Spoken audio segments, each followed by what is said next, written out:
Last time मैंने processor के बारे में पढ़ाया था।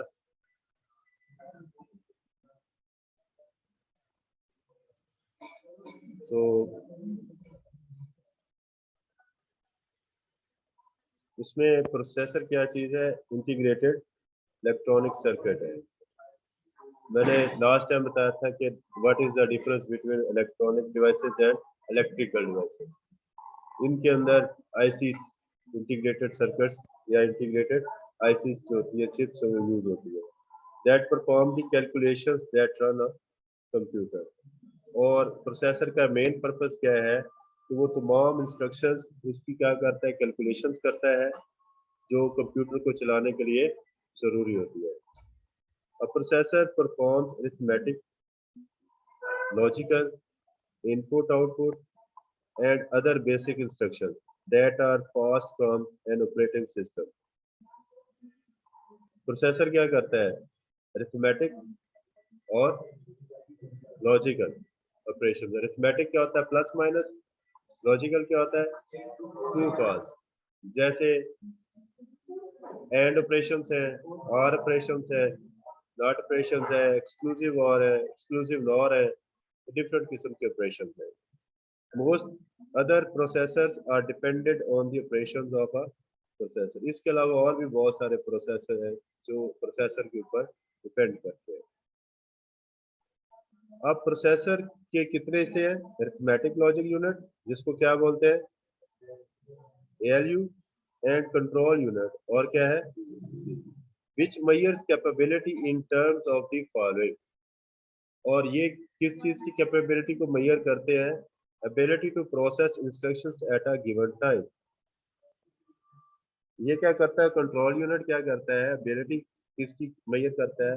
इंस्ट्रक्शंस जो गिवन टाइम में उसको प्रोसेस करता है। मैक्सिमम नंबर ऑफ बिट्स और इंस्ट्रक्शंस, बिट्स आर इंस्ट्रक्शन। हर हर जो कंप्यूटर है उसका जो आर्किटेक्चर है, उसका जो सीपीयू है, वो इंस्ट्रक्शंस को सॉल्व करता है। ठीक है। जैसे ह्यूमन बीइंग क्या करता है? एहसान, ह्यूमन बीइंग क्या करता है कि जब वो खाना खाता है तो बाइट लेता है। ठीक है। अगर बाइट कौन सी? BIT, bite, लुकमा। वो लुकमा लेता है तो छोटा बच्चा है उसके लुकमे का साइज थोड़ा होगा, बड़ा बच्चा होगा तो उसके साइज, और जो बड़े लोग हैं उनके साइज भी और उनकी स्पीड भी तेज होती है। ठीक है। इसी तरह जो प्रोसेसर होते हैं, अगर वो 4 बिट इंस्ट्रक्शंस को हल करते हैं 1 सेकंड के अंदर, तो उनकी स्पीड कम होती है उनके मुकाबले में जिनकी जो स्पीड है, अगर वो 8 बिट इंस्ट्रक्शंस को हल करते हैं एट अ टाइम। एक वक्त में 8 बिट को सॉल्व करेंगे तो वो जल्दी इंस्ट्रक्शन सॉल्व हो जाएंगे। 4 बिट्स को करेगा तो हमारे सिस्टम के जो आर्किटेक्चर्स बने होते हैं, वो मदरबोर्ड के ऊपर जो आर्किटेक्चर उसका होता है, तो 64 बिट को सपोर्ट कर रहा होता है, तो 32 बिट को। तो जितने भी 32 बिट वाली ऑपरेशन एप्लीकेशन है वो 64 बिट पे तो चल जाती है, लेकिन 64 वाली 32 बिट वाले आर्किटेक्चर पे नहीं चलती। तो इसमें नंबर ऑफ बिट्स इंस्ट्रक्शंस जो हल होती हैं, ये बहुत ज़्यादा मैटर करता है। आपने जब भी कोई प्रोसेसर खरीदना हो तो आपने उससे पूछना है वर्ड का साइज क्या है इसका, WORD, वर्ड, इसका साइज क्या है, यानी कि एक लम्हे के लिए, यानी कि वो कितनी इंस्ट्रक्शंस को, कितनी बिट्स को एक वक्त में हल करता है। Each processor is constituted of one or more individual processing units called cores। अभी आपने कोर्स के बारे में पढ़ा होगा। ठीक है। I core, core i3, core i5, core i7, dual core पढ़ा होगा, मल्टी कोर पढ़ा होगा। तो शुरू में सिंपल एक ही यूनिट लगा होता था, उसके अंदर कितने यूनिट लगे होते थे? एक ही यूनिट। अब इसके अंदर 2 यूनिट लगे हो तो वो ड्यूल कोर होता है, 4 यूनिट लगे हो तो क्वाड कोर होता है। ये आप वर्ड सुनते होते हैं ना कि ये मेरा जो मोबाइल है ये क्वाड कोर है, ठीक है, ऑक्टा कोर है, सुनते हैं ना। तो असल में ये जो कोर की पेपर में अगर डेफिनेशन है, what are cores in processing unit, CPU, हर प्रोसेसर क्या करता है, एक या एक से ज्यादा इंडिविजुअल प्रोसेसिंग यूनिट पर मुश्तमिल रहता है। हर यूनिट क्या कहलाता है, कोर कहलाता है। The CPU carries out his operation through the three main steps: instruction cycle, fetch, decode and execute। और इसके साथ एक चौथा भी है, वो है स्टोर। वो क्या है, इस बुक में नहीं लिखा हुआ।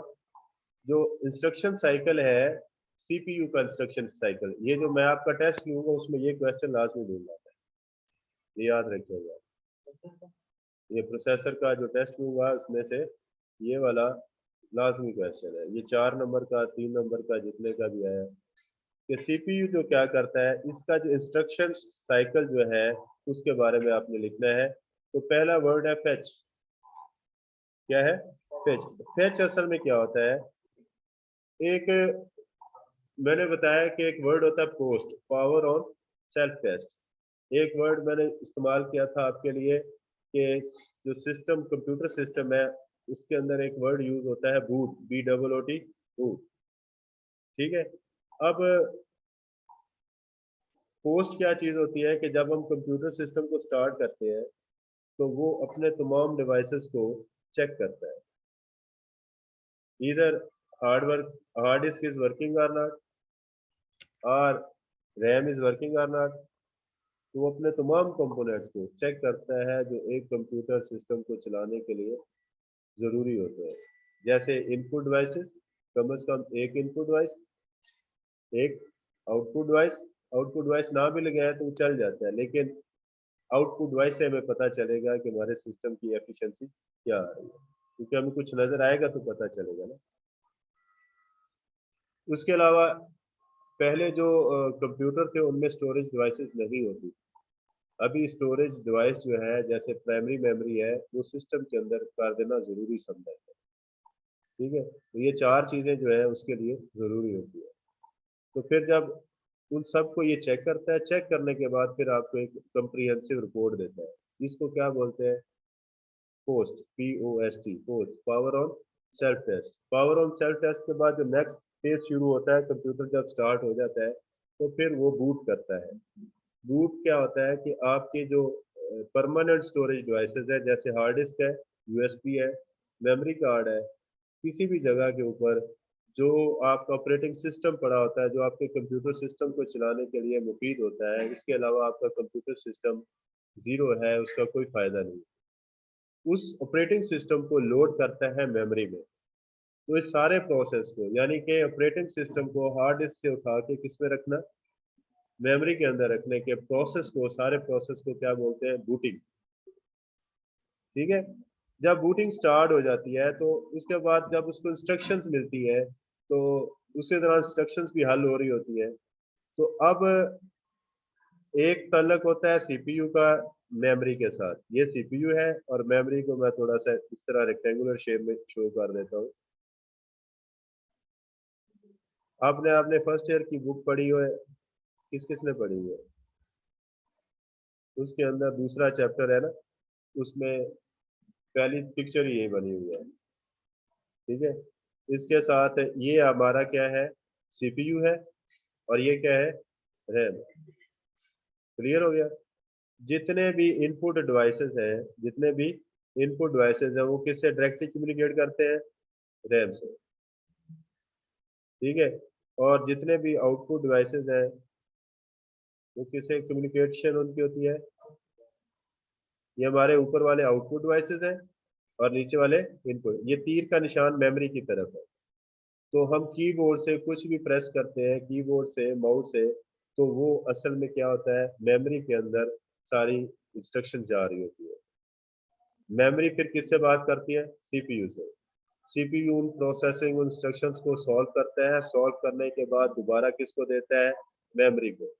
मेमोरी फिर उस आउटपुट डिवाइस की तरफ लेके जाती है। मतलब हमने प्रिंट की कमांड देनी है, हमने जब प्रिंट के लिए कंट्रोल P प्रेस करना है तो कीबोर्ड से वो कमांड जाएगी मेमोरी में, मेमोरी से सीपीयू में, सीपीयू से वो प्रोसेस होने के बाद दोबारा मेमोरी में, और मेमोरी के बाद फिर प्रिंटर की तरफ। जो भी प्रिंटर, एक सिस्टम के साथ एक से ज्यादा प्रिंटर भी लगे हो सकते हैं, तो जिस प्रिंटर का एड्रेस होगा उसमें से प्रिंट निकल आएगा। अब ये आपने ये काम करना है कि ये एक पिक्चर जो है ना सेकंड ईयर की बुक फर्स्ट ईयर की बुक में दूसरे चैप्टर में एक एक दफा उसको चेक कर लेना कि ये क्या चीज है। वो तमाम डिवाइसेस जो कंप्यूटर प्रोसेसर के साथ जो पर्सनल जो सीपीयू के साथ सेंट्रल प्रोसेसिंग यूनिट के साथ डायरेक्टली कम्युनिकेट करती है, वो तमाम डिवाइसेस प्राइमरी डिवाइसेस कहलाती है। और वो तमाम मेमोरीज प्राइमरी मेमोरीज कहलाती है। रैम जो है डायरेक्टली कम्युनिकेट करती है। और जब पोस्ट का सिस्टम चल रहा होता है, जब सिस्टम स्टार्ट होता है, तो रोम जो है, जो बेसिक इनपुट आउटपुट सिस्टम को अपने पास रिजाइड रखती है, वो भी डायरेक्टली कम्युनिकेट किससे करती है? सीपीयू के साथ। तो रोम भी और रैम दोनों प्राइमरी स्टोरेज डिवाइसेस है। इनमें से एक परमानेंट है और एक टेम्परेरी है। रैम टेम्परेरी है और रोम परमानेंट है। रैम जो है वो वर्किंग एरिया प्रोवाइड करती है सीपीयू को, जबकि रोम जो है वो कंप्यूटर को बताती है हाउ टू स्टार्ट, वो स्टार्टअप इंस्ट्रक्शंस बताती है। और उसके पास उस पूरे सिस्टम की स्पेसिफिकेशन मौजूद होती है। अच्छा, अब हम बात कर रहे हैं फैच की। हम बात किसकी कर रहे हैं? फैच की। सीपीयू के अंदर दो पार्ट्स होते हैं।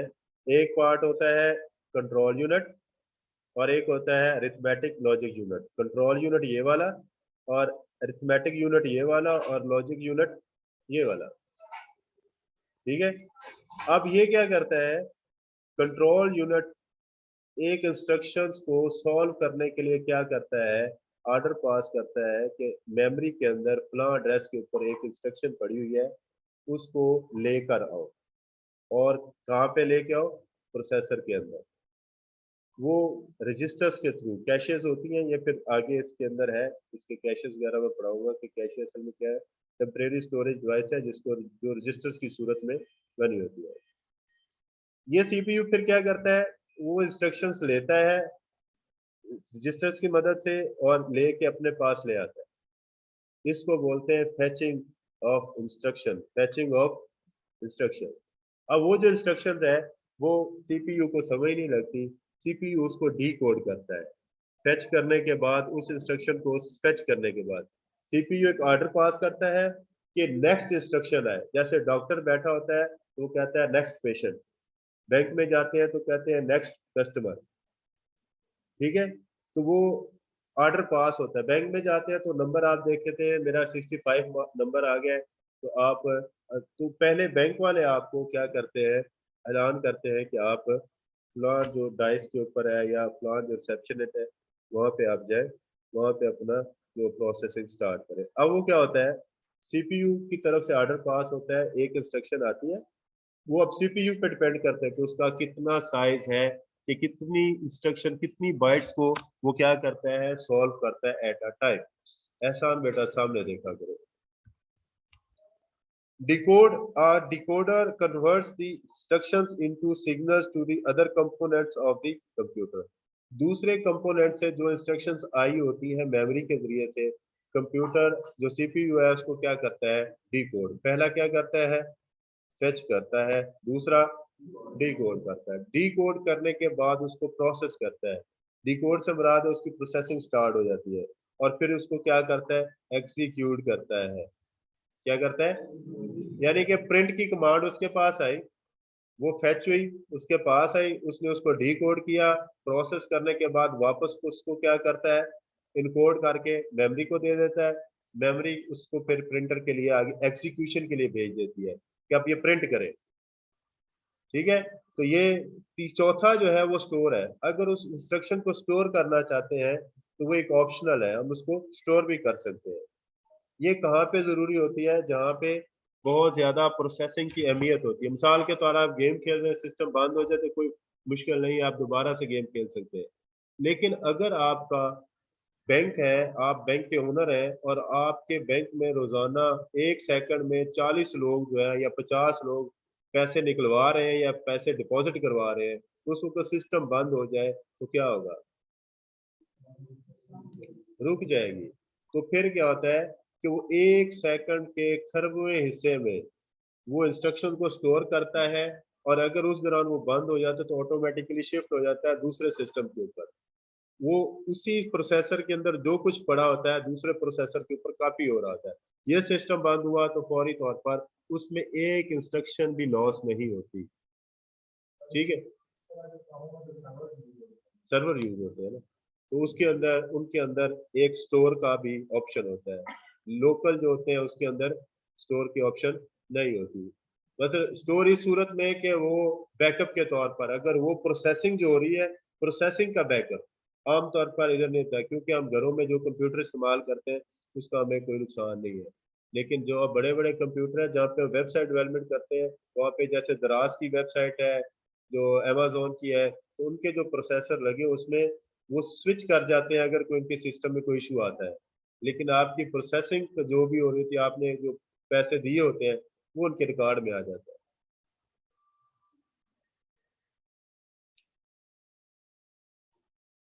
The primary processor is the central processing unit.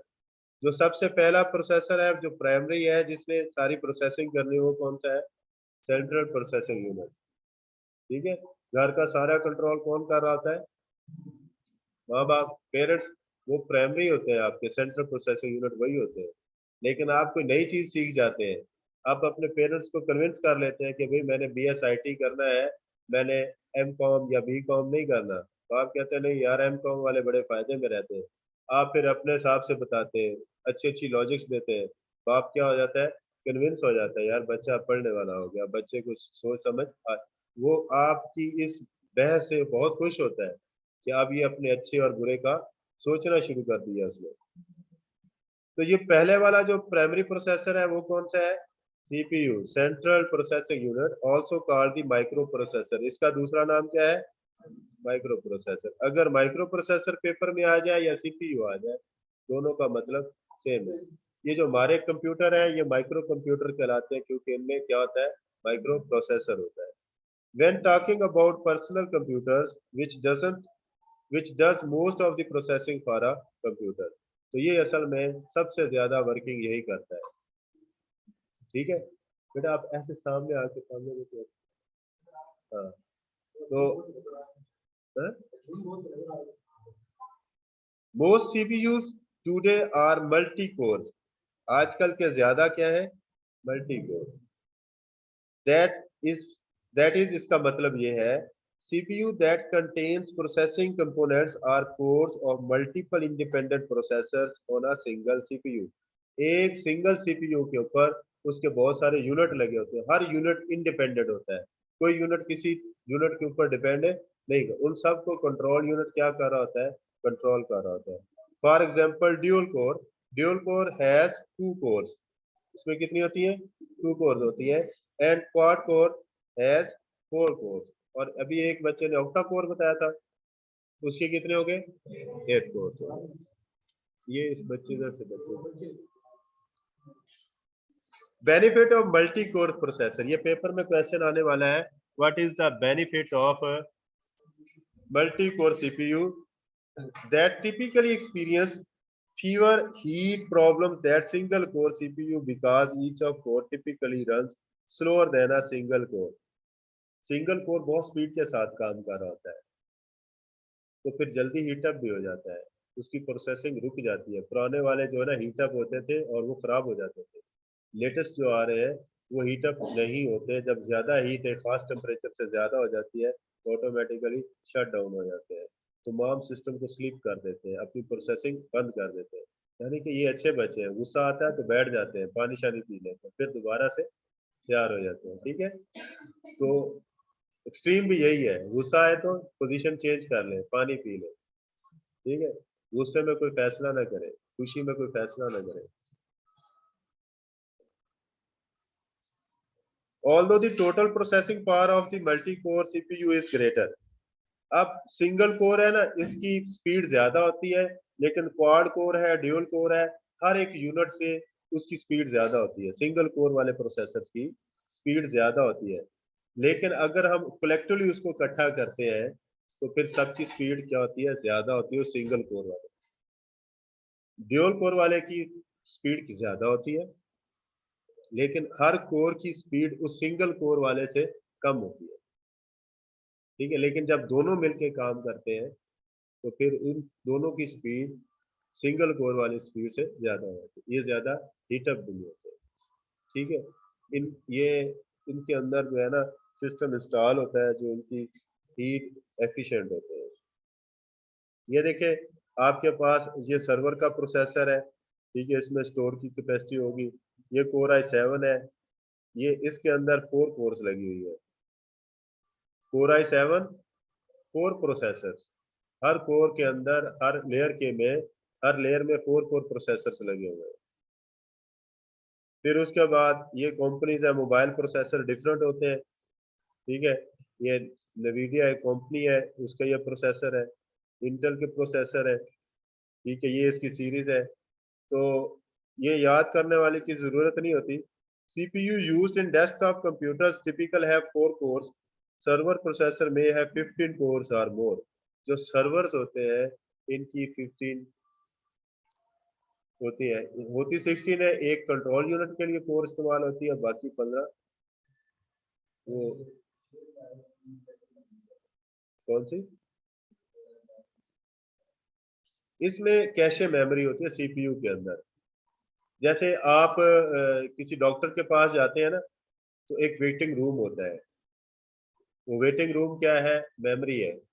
Doctor अंदर कमरे में बैठा होता है, उसके पास एक छोटा सा बेंच होता है, बेंच के ऊपर मरीज को बैठाता है। या अगर मरीज को मतलब कोई ऐसा बीमार मरीज है जिसके मतलब कि कोई और इशू है, तो वो उसको स्ट्रेचर पे लिटा के वो चेक करता है, तो वो उसकी कैशे है। तो अगर उसके पास कैशे ज्यादा होगी अपने कमरे में बैठाने की, तो वो और भी बंदों को साथ बैठा सकता है। तो कैशे, जिस प्रोसेसर की कैशे ज्यादा होगी उसकी स्पीड भी ज्यादा होगी, क्योंकि वो इंस्ट्रक्शंस को मेमोरी में भी नहीं रखेगा। मेमोरी से फिर इंस्ट्रक्शन लेने जाएगा, फिर वापस आएगा, तो टाइम जाया होगा। तो अगर वही इंस्ट्रक्शन जो है उसकी कैशे में पड़ी होगी, तो उधर से उठा के सॉल्व कर देगा, ठीक है ना। तो higher will be the cache, greater will the speed of the CPU। तो शेयर लेवल होते हैं कि हर लेवल की कैशे जो होती है एक दूसरे के साथ शेयर होती है। कि अगर एक लेवल की कैशे जो है, अगर वो फिल हो गई है, उसमें इंस्ट्रक्शन फिल हो गई है, तो दूसरे लेवल की तो क्या करेगा, उसको यूज कर सकता है। पहले कंप्यूटर जो आते थे, जो जब जिस दौर में हमने पढ़ा है कंप्यूटर, उसमें मेमोरी का साइज इंक्रीज हमें करना पड़ता था। मेमोरी का साइज हमें इंक्रीज करना पड़ता था। रैम 2 GB की लगाई है तो 4 GB की लगानी पड़ती थी। अभी उसका कॉन्सेप्ट आस्ता आस्ता खत्म हो रहा है। आपकी जो हार्ड डिस्क है ना, वो एक नई टेक्नोलॉजी SSD पे आ गई है। अब ऑपरेटिंग सिस्टम के अंदर फीचर है कि आप अपनी हार्ड डिस्क के किसी एक पोर्शन को वर्चुअल मेमोरी के तौर पर इस्तेमाल कर सकते हैं। जब आपकी एक्चुअल मेमोरी फिल हो जाती है, तो उस हार्ड डिस्क की जो है एक्चुअल मेमोरी को वो वर्चुअल मेमोरी के तौर पर इस्तेमाल कर रहा होता है। जितने भी जो इंस्ट्रक्शंस होती हैं जो बहुत कम इस्तेमाल हो, जो पैसिव होती है, जो जो एप्लीकेशन कम इस्तेमाल हो रही होती है, वो कहाँ पे हार्ड डिस्क में रख देता है, जो उसको बतौर हमने किसके यूज कर रहे हैं, मेमोरी के तौर पर इस्तेमाल कर रहे हैं। GPUs graphical processing unit, graphics processing unit, ये मैं ग्राफिकल कह देता हूँ, ये है ग्राफिक्स प्रोसेसिंग यूनिट। आजकल जितने भी लेटेस्ट कंप्यूटर आ रहे हैं, इनमें GPUs भी लगा होता है। तो GPUs खरीदना जरूरी है साथ, ये लाजमी चेक किया करें जब भी कोई सिस्टम खरीदा करें, तो उसमें GPUs लाजमी चेक करें कितने GPUs लगे हुए हैं। इसकी ग्राफिक प्रोसेसिंग अच्छी हो जाती है। वीडियोस वगैरह चलाते हैं या कोई इमेज प्रोसेसिंग का काम करते हैं, वीडियो एडिटिंग का काम करते हैं, तो उससे आपको फायदा हो जाता है। Another processor located inside the system unit is the GPU, which takes care of the processing needed to display images, including still images, animations and video. Animations भी हो सकती हैं, videos भी हो सकती हैं। And particularly 3D images on the screen. और screen के ऊपर जो 3D images आते हैं, अब ये स्क्रीन 2D है, ये आपके सामने जो नजर आ रही है, ये कौन सी है, 2D है। कुछ ऐसे सिनेमास बन चुके हैं जिसमें वो क्या करते हैं, जब सिनेमा में जाते हैं आपको एक वेरिएबल दे देते हैं, आप आंखों पे पहनते हैं, तो आपको ऐसे लगता है जैसे ये हकीकत में मैं फिल्म के अंदर मौजूद हूँ, ठीक है। इवन के वो जब पहली दफा 3D एनिमेशन लगाई गई थी, तो एक डायनासोर जो था, वो क्या था, उस अपना मुंह ऐसे बाहर निकाल के आगे आता है, तो कहता मैं बच्चों को पकड़, जितने भी बच्चे थे वो घबरा गए थे, ठीक है। ये पहले उन्होंने सीन रिकॉर्ड भी किया, यूट्यूब पे पड़ा भी हुआ, आप चेक कीजिएगा। इसी तरह जब पहली दफा 2D आई थी, जब लोगों ने प्रोजेक्टर के ऊपर मूवीज बनाना शुरू की, तो एक होटल में, पाकिस्तान के अंदर एक होटल में कराची के अंदर पहली दफा मूवी लगाई गई ना, तो ट्रेन आ रही थी, तो चाय पी रहे थे, ट्रेन को देख के सारे भाग गए, ये ट्रेन हमारी तरफ ना आ जाए। इसी तरह लंदन में एक अभी वो 3D एनिमेशन बनाई हुई है, जिसमें वो अक्सर आप टिकटॉक के ऊपर या किसी और जगह पे देखते होंगे, तो स्क्रीन के ऊपर होता है, वो लगाया हुआ होता है। तो वो भी एक 3D एनिमेशन है, उसके अंदर भी जीपीयूज इस्तेमाल होते हैं।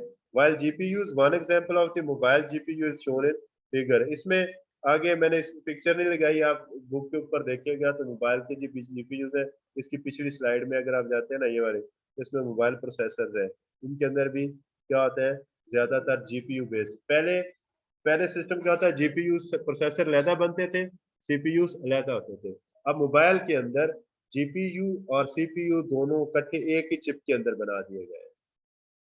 जैसे पहले जो बैटरी होती थी वो अलहदा आती थी, हम निकाल भी लेते थे बैटरी उसमें से, मोबाइल्स की बैटरी जो होती थी। अभी क्या है, वो बैटरी क्या है, बिल्ट इन आ गई है। तो फिर हम क्या करते थे, वो जो पुराने मोबाइल थे उसमें वो धागा डाल के या वो कागज लगा के उसकी बैटरी को फिक्स करते थे, वो फिर चलते चलते बाद फिर देखते बैटरी हिल गई है, ठीक है जी बेटा। हाँ, तो सबसे ज्यादा इश्यू से बैटरीज का ही आया करता था, ठीक है। आप कहते थे कि यार वो बैटरी जो है ना, वो इसकी इतनी ज्यादा लॉन्ग लास्टिंग नहीं है, तो ये वाला मोबाइल नहीं लेना है। अभी तो ग्राफिक के ऊपर बच्चे आ गए हैं, बच्चे कहते हैं जी मेरी सेल्फी अगर अच्छी बने तो मोबाइल अच्छा है। मोबाइल चेक करने का सबसे अच्छा तरीका है कि अपनी सेल्फी यूं करके देखते हैं। असल में मकसद क्या होता है, सेल्फी बनाना, तो मोबाइल इसलिए लिया जाता है। जी बेटा। हाँ, ये तो फिर बेटा स्टेटस को जो है ना, ये हमारे मुआशरे से खत्म नहीं होगा, ये कभी नहीं होगा। जो शोबाजी है ना अपने पैसों की, अपने स्टेटस की, ये हमारे यहाँ पे लगा ही है, एक दूसरे को नीचा दिखाने के लिए। नबी अकरम सल्लल्लाहु अलैहि वसल्लम की सीरत से सीखना चाहिए। एक कोई शख्स था, तो उसका बच्चा जो था ना, वो गुम गया ना, मतलब कि मदीने की गलियों में था, तो खेलते खेलते दूर निकल गया होगा। तो वो हाजिर हुआ, उसने अर्ज की, या रसूल अल्लाह, मेरा ना बेटा गुम हो गया, तो आप बताएं कहाँ पे। तो आप सल्लल्लाहु अलैहि वसल्लम, क्योंकि अल्लाह ताला के हुक्म से बोला करते थे, आपने फरमाया फलां गली में एक बच्चा बच्चे के साथ खेल रहा है। वो दौड़ने लगा कि मैं जाके बच्चे को पकड़ूं, तो हजूर सल्लल्लाहु अलैहि वसल्लम ने उसको रोका, उसने कहा कि जिस बच्चे के साथ वो खेल रहा है वो यतीम है, अगर तुम जाओगे तो तुम उसको, जाहिर बात है, उठाओगे, प्यार करोगे, तो उस यतीम बच्चे को फील होगा। तो तुम उस वक्त उसको लेना जब वो यतीम बच्चे के साथ खेल ले, और वो यतीम बच्चा घर की तरफ चल जाए, तो वो जब उसका मुंह उस तरफ हो, तो फिर तुम उसको अपने बेटे को लेके आना। ये देखिए कितना लतीफ और नाजुक सा एहसास है जो नबी अकरम सल्लल्लाहु अलैहि वसल्लम ने हमें दिया है। और हम क्या करते हैं, ये सेल्फियां बना बना के जो कुछ हमने खाया होता है ना होटलों में, वो बना के तो लगाते हैं। अब तो मेरे जैसा गरीब होता है, तो वो कहता है यार इसने अच्छा नहीं किया, इसने अच्छा नहीं किया। फिर अगले दिन जब हम क्लास में आते हैं ना, जी बेटा, तुझे पता ही नहीं स्नैक क्या होती है। हाँ, चले आगे इसको पढ़ते हैं। While GPUs one example of mobile G shown figure can be located on the motherboard, ये मदरबोर्ड के ऊपर भी हो सकता है, और on the video graphic card, या ग्राफिक कार्ड के ऊपर भी लगाते हैं। वो एक ही चीज है असल में, ग्राफिक कार्ड की प्रोसेसिंग होती थी ना पहले, ग्राफिक कार्ड के अंदर उसी कॉन्सेप्ट को इन्होंने जीपीयूज में कन्वर्ट कर दिया। अब अलहदा से ग्राफिक कार्ड लगाने की जरूरत नहीं, हाँ लगा ले, उसकी प्रोसेसिंग को ऑपरेटिंग सिस्टम क्या करता है, उसको इनकॉर्पोरेट करता है और उसको डबल कर देता है। बाद में बेटा लग सकता है ग्राफिक कार्ड की सूरत में, लेकिन आजकल वो पुराने हो गए, आजकल तो ग्राफिक कार्ड बिल्ट ही नहीं है उसके साथ, हाँ सपोर्ट करेगा। A growing trend is this integration, integrate both CPU and GPU। अब CPU और GPU एक ही पैकेज के अंदर आ रहे हैं आपके मोबाइल्स के अंदर। फॉर इंस्टेंस मैनी AMD, ये कंपनी है, इंटेल और Qualcomm processors have integrated GPUs. ये जितनी भी कंपनीज हैं, ये जितने भी प्रोसेसर्स बना रही हैं, इनके अंदर ना सिर्फ सीपीयू होता है बल्कि जीपीयूज भी होते हैं। AMD calls their integrated processor APUs और accelerated processing units। उनके प्रोसेसर क्या होते हैं? APUs। ये क्या करते हैं? Accelerated processing unit. इनकी प्रोसेसिंग की जो एक्सेलरेशन जो होती है, स्पीड जो होती है, वो क्या होती है? तेज होती है। Mobile processors tend to integrate other capabilities into the processor package as well as such as support for multimedia, capture and playback, GPU's capabilities and connectivity। अब वाईफाई हमने लगाना है ना, तो उसके अंदर भी छोटा सा एक सीपीयू लगा देते हैं ताकि जो असल सीपीयू उसके ऊपर बोझ ना पड़े। ये ऐसे ही है जैसे मैं चाहता हूं कि मेरे जो बच्चे हैं, मेरे जो स्टूडेंट्स हैं, ये अपना बोझ खुद उठाएं ताकि पेरेंट्स के ऊपर बोझ ना पड़े। कंप्यूटर सिस्टम जो है, इसके बहुत सारे कंपोनेंट हैं, हर कंपोनेंट की प्रोसेसिंग अलग हो। हार्ड डिस्क बना रहे हैं तो उसके अंदर उसका प्रोसेसिंग उन्होंने अलहदा से डाल दी। वाईफाई अडाप्टर है, उनकी प्रोसेसिंग उन्होंने अलहदा डाल दी ताकि जो मेन जो लोड है ना सीपीयू के ऊपर, वो कम से कम हो। ये एक अप्रोच अपनाई गई है।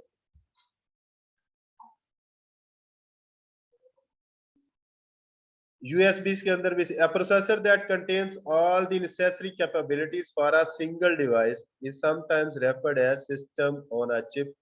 System on a chip. WiFi के अंदर सिस्टम लगा होता है, सीपीयू लगा होता है ना, तो वो कौन सी डिवाइस होती है? System on a chip device. ठीक है। System on a chip device कौन सी होती है? पेपर में अगर आ जाए तो क्या लिखेंगे?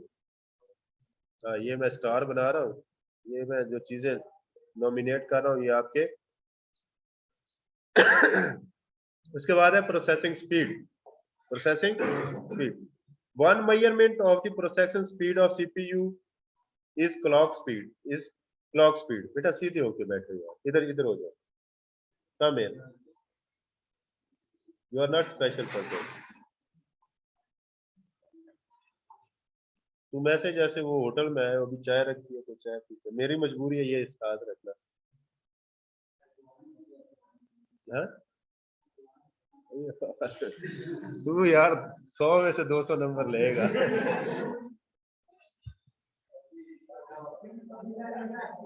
शाह साहब बिल्कुल निशाने पे तीर मारते हैं, बिल्कुल निशाने पे। तू बेटा सारी उम्र ना पछताएगा नहीं। ठीक है, इंशाल्लाह। हैं? नहीं नहीं बेटा, आप लोग को पछताएंगे। आप लोग मेहनती बच्चे हैं। जिस जिस दौर में हम थे ना, हम इतने ज़हीन नहीं थे। आप लोग माशाल्लाह ज्यादा ज़हीन है। आप लोगों की पिकिंग पावर अच्छी है। आप लोगों के हमने तो मैंने तो पहली दफा जब BSCS में एडमिशन लिया था, तो इसी तरह रजिस्ट्रेशन कराने आया, तो जब मैं रूम में पहुंचा तो सामने देखा तो हमारा एक हमसाया था, वो बैठा हुआ था, वो नेटवर्क एडमिनिस्ट्रेटर था वहां पे। उसने मुझे देखा, उसने लड़के को कहा यार इस लड़के को बुला के लाओ। तो मैं आया तो मैं बड़ा खुश हुआ, उसने मुझे बिठाया तो कहता है कि किधर आया? मैं जो एडमिशन लेने आया हूँ। तो कहते बस तेरा एडमिशन हो गया, बस पक्का हो गया। मैं कहा टेस्ट हो यार, हो गया ना, पक्का हो गया, बस हो गया। मैंने कहा ठीक है।